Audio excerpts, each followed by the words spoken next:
أما بعد بسم الله الرحمن الرحيم وإذا بشر أحدكم بالأنثى ظل وجهه مسودا وهو كظيم قال النبي صلى الله عليه وسلم البنت بركة أو كما قال عليه الصلاة والسلام அளவற்ற அருளாளன் நிகரில்லாத உடையவன் எல்லாம் வல்ல அல்லாஹ்வை போற்றி புகழ்ந்தவனாக உயிரினும் மேலான முஹம்மது ரசூலுல்லாஹி ஸல்லல்லாஹு அலைஹி வஸல்லம் அவர்கள் மீதும் அவர்களின் பரிசுத்தமான தோழர்கள் குடும்பத்தினர்கள் அனைவர்களின் மீதும் அல்லாஹுவின் பேரருளும் பெரும் கருணையும் வந்து சேரட்டுமாக. ரப்புல் ஆலமீன் அல்லாஹ் மகத்தான இந்த ரமலானுடைய மாதத்தில் நாம் செய்கிற எல்லா அமல்களையும் அல்லாஹ் ஏற்றுக்கொள்வானாக. நம்முடைய பகல் இரவு வணக்கங்களை அல்லாஹ் கபூல் செய்வானாக. இன்றைய தினம் நாம் ஓதிய கேட்ட அனைத்து இறைவசனங்களுக்கும் நிறைவான நல்ல கூலி அல்லாஹ் வழங்குவானாக. மிச்சம் இருக்கிற ரமலானுடைய நாட்களை பாக்கியமானதாக கழிக்க அல்லாஹ் தௌஃபீக் செய்வானாக.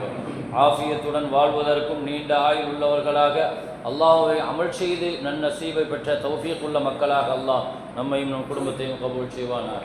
கண்ணியமிக்க முஃமினீன்களே, உறவுகளினுடைய முக்கியத்துவங்களை பற்றி நாம் தொடர்ந்து பேசி வருகிறோம்.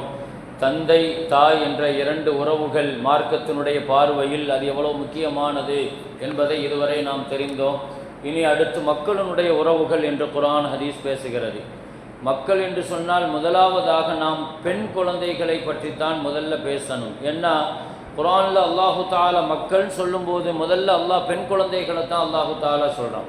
எனவே அன்பளிப்பாக நாம் மக்களுக்கு குழந்தை செல்வங்களை கொடுக்கிறோம் என்று சொல்லும் பொழுதே அல்லாஹ் யஹபுல் இமை யஷாஉ இனாசா இதைத்தான் அல்லாஹ் முதல்ல சொல்கிறான். அவன் நாடியவர்களுக்கு பெண் குழந்தைகளை அல்லாஹ் அன்பளிப்பாக தருகிறான். அதற்கு பின்னால தான் அல்லாஹ் ஆண் குழந்தைகளை தருகிறான். இப்படி குர்ஆனில் பல இடங்களில் பெண் மக்களை குறித்து பெண் குழந்தைகளை குறித்து அல்லாஹு தஆலா சிறப்பித்து கண்ணியப்படுத்தி அதை முக்கியத்துவப்படுத்தி குர்ஆன் பல இடங்களில் பேசுது. இதா புஷ்ஷிர அஹதுஹும் பில் உன்சா ஒரு ஆயத்தில் அல்லாஹு தஆலா சொல்லுவான், அரபுகள் அன்றைக்கு எப்படி வாழ்ந்தார்கள் என்று சொன்னால் பெண் குழந்தைகள் என்றாலே அவர்களுக்கு ஒரு விதமான அலர்ஜி ஆகிவிடும். பெண் குழந்தை பிறந்தது என்ற நற்செய்தி அவர்களுக்கு சொல்லப்பட்டால் அவர்களுடைய முகமெல்லாம் கடுகடுத்து போய்விடுகிறது.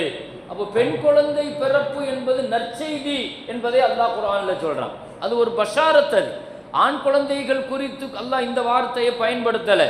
ஆண் குழந்தைகள் என்பது நிஅமத் அது, ஆனால் பெண் குழந்தைகள் என்பது பஷாரத். ரெண்டுக்கும் பெரிய வித்தியாசம் இருக்குது. எனவே பெண் குழந்தைகள் பஷாரத்துங்கிறான், அது ஒரு நல்ல செய்திங்கிறான். அல்லாஹ் குர்ஆனில் பல இடங்களில் அல்லாஹ் அதை கண்ணியப்படுத்தி பேசுகிறான். எனவே மறுமையில் பெண் குழந்தைகளின் மூலமாக அடைகிற நன்மைகள் மிகப்பெரியது. நபிகள் நாயகம் ஸல்லல்லாஹு அலைஹி வஸல்லம் சொன்ன ஹதீஸ் நமக்கு தெரியும் தானே. 3 பெண் குழந்தைகளை பெற்று வளர்த்து ஆளாக்கி ஒழுக்கம் கொடுத்து உரிய காலத்தில் அவங்களுக்கு செய்ய வேண்டிய கடமைகளை செஞ்சு கொடுத்தா அவர்களுக்கு கண்டிப்பாக சொர்க்கம் உண்டு. அந்த பெண்கள் இவர்களை நரகத்துக்கு போகாம தடையாக வந்து நின்றுவாங்க அந்த 3 பெண் குழந்தைகள் சொன்னாங்க. சஹாபாக்கள் கேட்டாங்க, அவ பின்தைனி யார சூழல்லா, ஒருவேளை 2 பெண் குழந்தையை வச்சு வளர்த்தா அவங்களுக்கு ஏதாவது சொல்லுங்கள்னாங்க.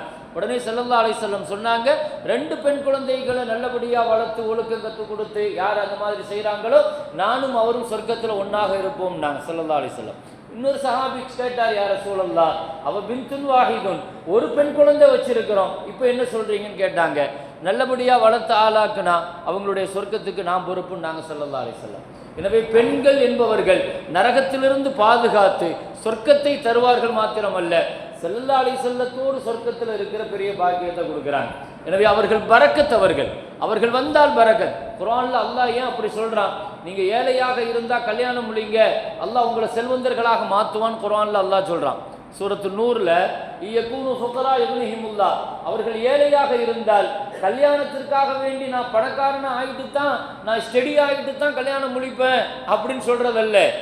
கல்யாணம் முடிச்சா தான் ஸ்டெடியாக முடியுங்கிறான் அல்லாஹ்.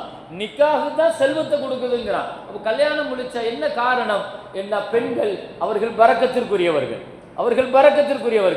அவங்க வீட்டுக்கு வந்துட்டா நீ கபில்துன்னு சொல்லிட்டா அந்த பரக்கத்து உனக்கு சொந்தமாயிடும். ஒரு பெண் குழந்தை பிறந்த உடனே ஒரு மலக்கு அந்த பெண் குழந்தையை தலையை தொட்டி இப்படி துவா செய்கிறார், யா அல்லாஹ், ஒரு பலகீனமான பெண் குழந்தையை பெற்றெடுத்திருக்கிறார்.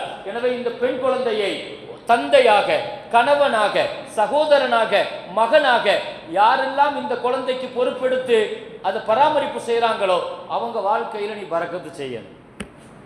ஒரு பொம்பளை புள்ள பிறந்த உடனே ஒரு மலக்கு துவா செஞ்சுட்டு போயிறாரு. அந்த பெண் குழந்தையை தொட்டவர்கள் எல்லாம் தொடங்குவார்கள். எனவேதான் நபிகள் நாயகம் ஸல்லல்லாஹு அலைஹி வஸல்லம் ஒரு பெண் குழந்தை அவள் வாழ்க்கையினுடைய ஒவ்வொரு பகுதியிலையும் அவள் பரக்கத்தை கொண்டு வருகிறாள். அவர்களுக்கா ஒரு கட்டத்தில் ஸல்லல்லாஹு அலைஹி வஸல்லம் சொன்னாங்க, ஒருவேளை எந்த ஒருவர் கணவனால் ஒரு பெண் கைவிடப்பட்டு மீண்டும் தன் சகோதரனிடத்திலேயோ தன்னுடைய தந்தையிடத்திலேயோ அவள் விதவையாக வந்தால் அந்த நேரத்தில் அவன் பராமரிக்கிறான்னு சொன்னா இவன் மிகப்பெரிய சொர்க்கவாதி பாக்கியசாலி. நாங்கள் ஸல்லல்லாஹு அலைஹி வஸல்லம் ஒரு பெண் குழந்தை அவள் பிறக்கிற பொழுதே துஆவோடு வருகிறாள். பொம்பளை பிள்ளையை கொலை செஞ்ச உடனே, அரபுகள் கொலை செஞ்ச உடனே அல்லாஹ் என்ன சொன்னான் தெரியுமா? ஒலா தக்துலு அவுலாதக்கும் ஹஷ்யத இம்லாக், வறுமைக்கு பயந்து கொலை செய்யறியே, நஹனு நர்சுகுஹும் வையாக்கும், அவங்களுக்கு ரிஸ்கையும் அவங்க தான் கொண்டு வராங்க, உனக்கு ரிஸ்கையும் அவங்க தான் கொண்டு வராங்கன்னு அல்லாஹ். அவங்களுக்கு உங்களுக்கு ரிஸ்க் நாம தரோம், அந்த பிள்ளைய வச்சு நான் தரேன், அந்த பிள்ளையினுடைய ரிஸ்க் அது கொண்டு வருதுங்கிற அல்லாஹ் தஆலா. எனவே பெண் குழந்தைகளை குறித்து ஒரு தவறான பார்வை இருந்த காலகட்டத்தில் ஸல்லல்லாஹு அலைஹி வஸல்லம் அந்த பார்வையை மாற்றினாங்க. லா துக்ரிஹுல் பனாத், பொம்பளை பிள்ளைங்களை வெறுக்காதீங்க, பெண் குழந்தைகளை வெறுக்காதீங்க. ஃபஇன்னஹுன்னல் மூனிசாத்துல் காலியாத், ஏனென்றால் உங்களுக்கு தரப்பட்ட விலமதிக்க முடியாத செல்வங்கள் என்று சொன்ன ஸல்லல்லாஹு அலைஹி வஸல்லம் இன்னொரு வார்த்தையை சொன்னாங்க, மூனிசாத், உங்களுடைய கடைசி காலகட்டத்தில் உங்களுக்கு ஆறுதலாக இருப்பவர்கள் பெண் மக்கள். நான் சொன்னாங்க ஒரு வறுமையில் கடைசியில் ஒரு வயோதிகத்தில் ஒரு வெறுமை ஒன்று வருங்க, ஒரு தனிமை ஒன்று வரும், அது ரொம்ப ஆபத்தானது. அந்த தனிமை கபூரில் இருக்கிற தனிமை இந்த தனிமையும் ஒன்றுன்னு நாங்கள் ஸல்லல்லாஹு அலைஹி வஸல்லம். கபூரில் எப்படி ஒரு தனிமையை ஒரு மனுஷன் உணர்வானோ அதே தனிமையை வயோதிகத்தில் இன்னைக்கு சமுதாயத்தில் நிறைய பேர் உணர்றாங்க. வயோதிகத்தில் உள்ள பெரியவர்களுக்கு பிரச்சனையே அந்த தனிமை தான். நீங்கள் காசு கொடுக்குறீங்க, வீட்டை கொடுங்க, எல்லாம் செய்கிறீங்க, ஆனால் அவங்களுடைய பிரச்சனை என்னென்னா அவங்கள்ட்ட பேசுறதுக்கு ஆள் இல்லை, அவங்களுடைய பிரச்சனையை கேட்கறதுக்கு ஆள் இல்லை. அந்த தனிமைங்கிறது அவங்கள வாட்டி வதைக்குது. அந்த தனிமைக்கு பெண் குழந்தைகள் தான் உங்களுக்கு ஆறுதல் தருவார்கள். அவர்கள் மகள்களாக இருக்கலாம், இல்லைன்னா உங்களுடைய மருமகள்களாக இருக்கலாம். அதனால வெறுக்காதீங்கிறாங்க. ஸல்லல்லாஹு அலைஹி வஸல்லத்தினுடைய ஒரு ஹதீஸ், ஒரு பெண் குழந்தை அல்லாஹ் தரா மன் கானத் லஹு உன்சா, ஒரு பெண் குழந்தையை தந்து அவர் 3 விஷயம், பொம்பளை புள்ளங்கிறதுனால வயிற்றுல வச்சு அந்த புள்ளையை கொன்றக்கூடாது, அதே மாதிரி அந்த புள்ள வெளியே வந்த பின்னால் அதை கேவலமா நினைக்க கூடாது, ஒலம் யூசிர் வலதஹு அலைஹா, அந்த பொம்பளை புள்ளையை விட அந்த புள்ளைக்கு முன்னால ஆம்பளை புள்ளைய உயர்த்தி பேசிடக்கூடாது. இந்த 3 நீ செய்யலன்னா அதுஹலஹுல்லாஹ், அல்லாஹ் உங்களை சொர்க்கத்தில் நுழைப்பான். நான் ஸல்லல்லாஹு அலைஹி வஸல்லம் வீட்டுக்கு ஒரு பொருளை வாங்கிட்டு வந்தா கூட ஸல்லல்லாஹு அலைஹி வஸல்லத்தினுடைய சுன்னத்து, ஆம்பளை புள்ள பொம்பளை புள்ள இருக்கும்போது சுன்னத்து இதுதான், முதல்ல பொம்பளை பிள்ளைங்களுக்கு தான் கொடுக்கணும். 2 பேருக்குமே நம்ம கொண்டு வரோம், 2 பிள்ளைகளுக்குமே ஒரு பண்டை வாங்கிட்டு வரோம், ஏதோ ஒன்று வாங்கிட்டு வரோம்னு வைங்க, பிள்ளைகளுக்கு முதல்ல கொடுக்க வேண்டியது யாரு? பெண் குழந்தைகளுக்கு கொடுக்கணுங்கிறாங்க. என்ன குர்ஆன்ல அல்லாஹ் பெண் குழந்தைகளுக்கு தான் அல்லாஹ் முதல்ல சொல்றான். அப்ப நபிகள் நாயகம் ஸல்லல்லாஹு அலைஹி வஸல்லம் அடிக்கடி சொல்லுவார்கள், அன அபுல் பனாத், அன அபுல் பனாத், அன அபுல் பனாத், நான் 4 பொம்பளை பிள்ளைங்களுக்கு வாப்பா, நான் 4 பெண் குழந்தைகளுக்கு தந்தை. இது பெருமையா சொல்லிட்டே இருப்பாங்க. முதல்ல ஒரு பெண் குழந்தை, 2வது ஒரு பெண் குழந்தை, 3வது ஒரு பெண் குழந்தை. கதீஜா அம்மாவுக்கு கொஞ்சம் கஷ்டமா இருந்துச்சு, அல்லாஹ் ஒரு ஆம்பளை பிள்ளைய அல்லாஹ் தரமாட்டானா அப்படின்னு ஏங்கிட்டு இருக்கும்போது 4வதும் ஃபாத்திமா பொம்பளை பிள்ளையா பிறந்தாங்க. ஸல்லல்லாஹு அலைஹி வஸல்லம் 4வது பெண் குழந்தை பிறந்த உடனே பிதாத்து மின்னி, என் ஈரக்கொலை துண்டு ஃபாத்திமா அப்படின்னாங்க. 4வது சில பேர் பொம்பளை பிள்ளை மேல வெறுப்பு உண்டாக்கிடுவாங்க. அப்ப 4வதும் பெண் குழந்தை பிறந்த உடனே அந்த பிள்ளையை ஸல்லல்லாஹு அலைஹி வஸல்லம் எவ்வளவு தூரத்துக்கு வச்சிருந்தாங்க, ஃபாத்திமா ரலியல்லாஹு அன்ஹா. அப்ப பெண் குழந்தைகள் மேல ஸல்லல்லாஹு அலைஹி வஸல்லத்துக்கு அலாதியான பிரியம் உண்டு. அதற்கு அஹ்மது இப்னு ஹம்பல் ரஹ்மத்துல்லாஹ் அவங்களுக்கு நிறைய பொம்பளை பிள்ளை உண்டு, 4-5 பொம்பளை பிள்ளைங்க அவங்களுக்கு. பொம்பளை பிள்ளைங்களுக்கு அவங்க தான் சோறு ஊட்டுவாங்க, அவங்க தான் ட்ரெஸ் போடுவாங்க. பெரிய இமாமு பாடம் நடத்தினா 1 லட்சம் பேர் தரிசில உட்கார்ந்துருப்பாங்க. அவங்க மௌத்தா போன பொழுது 25 லட்சம் பேர் ஜனாசால கலந்துக்கிட்டாங்க. வேர்ல்டு ரெக்கார்டு, இதுவரைக்கும் அதை யாருமே உடைக்கல. 25 லட்சம் பேர் கலந்துக்கிட்ட ஒரே ஜனாசா அஹ்மது இப்னு ஹம்பல் ரஹ்மத்துல்லாஹுடைய ஜனாசா. ஆனா 4-5 பொம்பளை பிள்ளைங்க எல்லாம் அவர் தான் வச்சு என்ன செய்வார். அவருடைய நண்பர் பிஷ்ருல் ஹாஃபி, அவர் கல்யாணம் முடிக்கல, பெரிய இறைநேசர், ஏன்னா இபாதத்துக்கு இடைஞ்சலா இருக்கும்னே கல்யாணம் முடிக்கல. அஹ்மது ரஹ்மத்துல்லாஹ் சந்திக்க வரும்போது பொம்பளை பிள்ளைங்களுக்கு அவர் இப்படிலாம் செய்யறதை பார்த்துட்டு அவர் சொல்லுவாரு, நீங்க மட்டும் கல்யாணம் முடிக்காம இருந்திருந்தா பெரிய அவுலியாவா இருப்பீங்க அப்படின்னாங்க. அஹ்மது ரஹ்மத்துல்லாஹ் சொன்னாங்க, என் புள்ள பசின்னு சொல்லும் போது கிஸ்ரத்து ஹுபுசின், ஒரு ரொட்டி துண்டை என் பிள்ளைக்கு நான் ஊட்டுறேன் பத்தியா, இந்த நன்மையை நீ 1 வருஷம் இபாதத் செஞ்சாலும் அல்லாஹ்ட்ட வாங்க முடியாதுன்னாங்க. அப்போ குழந்தைகளுக்கு உணவு ஊட்டுவதும் குழந்தைகளை பராமரிக்கிறதும் ட்ரெஸ் போடுறவரும் அல்லாஹு அக்பர்.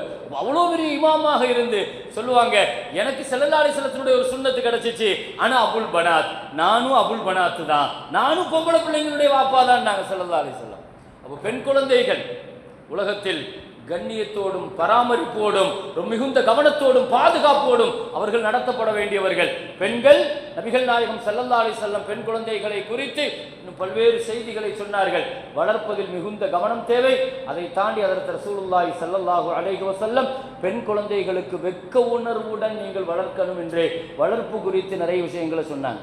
ஒரு 9 வயசுல ஃபாத்திமா ரலியல்லாஹு கூட்டு போகும்போது அந்நிய ஆண்கள் இருக்கிற இடத்த கடந்து போகும்போது சொன்னாங்க, மகளே உன் கழுத்து திறந்திருக்குது, அந்நிய ஆண்கள் இருக்கிறாங்க, நீ கழுத்த மரமா ஹம்மீரி நகரக்கின்னாங்க. ஒரு 9 வயசு பிள்ளைக்கு ஸல்லல்லாஹு அலைஹி வஸல்லம் ட்ரெஸ் கோடு சொல்லி கொடுக்குறாங்க. இப்படித்தான் ஆடை உடுத்தணும், இப்படித்தான் வெக்கப்படணும், இப்படித்தான் நடக்கணும். ஹஜ்ரத் ரசூலுல்லாஹி ஸல்லல்லாஹு அலைஹி வஸல்லம் அல்ஹம்துலில்லாஹ் அல்லாஹு தஆலா எத்தனை பேர்களுக்கு அந்த பெண் குழந்தைகளை தந்திருக்கிறானோ அதை பாக்கியமாக நினைத்து நமக்கு சொர்க்கத்தை பெற்று தருகிற பெரிய நசீபுங்கிற அந்த நினைப்போடு அந்த பிள்ளைகளை நம்ம வளர்க்கணும். இல்லாமல் ரப்புல் ஆலமீன் தௌஃபீக் செய்வானாக.